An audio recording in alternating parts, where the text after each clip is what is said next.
Hi guys, tanghali na nga nung umalis kami ng Wildcat Resort.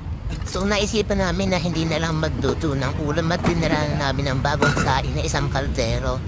So ayan, ayaw pa nga alak yung aking GB box. Sinabi ko na lang kay kuya, guard na patingin-tingin na lang, hindi naman mawawala yan at kaldero, kawali lang.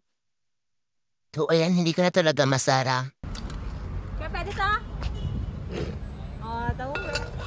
Tinanong ko pa nga kay Kuya Gerd kung pwede yung kaldero na may kanin. Oo, at pwede daw. Sabi nga ni Kuya nagtitinda, only rice daw kami.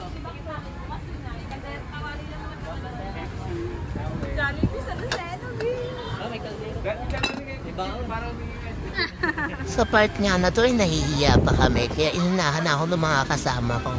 Nahihiya kasi sila. Sa akin naman, okay lang pag nagdadala ako sa mga ganito, bumibili naman kami. Tinuro pa nga ako ni ating nasa tabi. Hindi ba kitang-kita? Yung mga kasama ko, 6 na pala kami.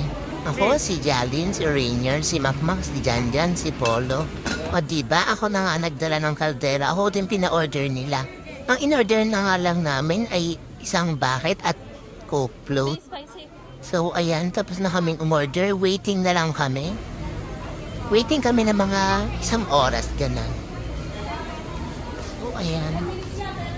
Banda na kami sa upuan. Kagaling kasi lang namin yan ng swimming, kaya pauwi na kami yan.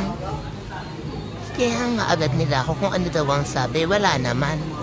Ayan yung aming mahiwagang kaldero.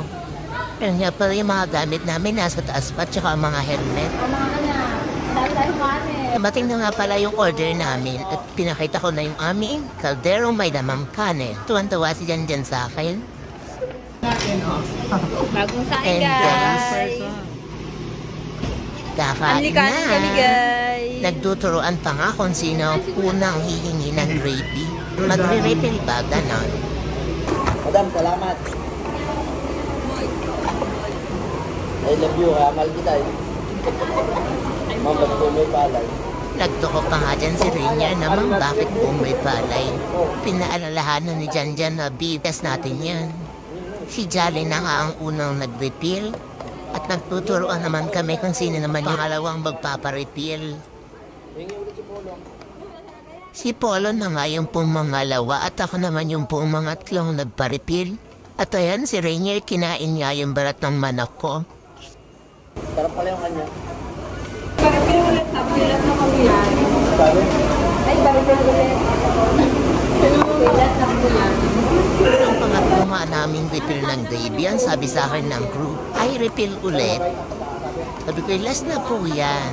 Sinabi ko nga sa kanila na yung crew naman na nagsabi sa akin, hindi yung manager. Sabi ulit na po yan, sabi sa manager. Minsan, try nyo din yung ganito, guys. Yung parang trip-trip lang pero nakakatipid ka din. Katuwaan lang, ganun. Bago naman pati yung kaldero namin kaya hindi nakakahiyang dalhin. Kahit may timpay ang dadalhin ko yan. Char! Bigyan mo na lahat. May 4 na packet nun. Nung last nung daming yelo.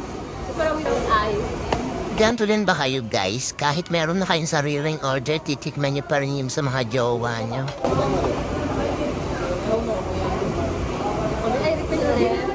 Pinahihingi pa nga ako ni Janjan ng gravy dyan. Ang sabi niya, refill ka pa. Ang sabi ko, ay ako nakakahiya na. At tatapos na nga kami kumain dyan, nagkabog yung cellphone ko. Taran, tapos na. Bilisin mo ako muna yung gravy. Bakit ako lang? Ay na aming mahiwagang kalder.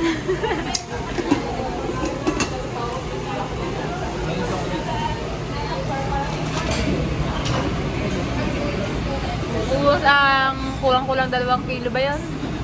Ay, 1 kilong sinaing. Mak!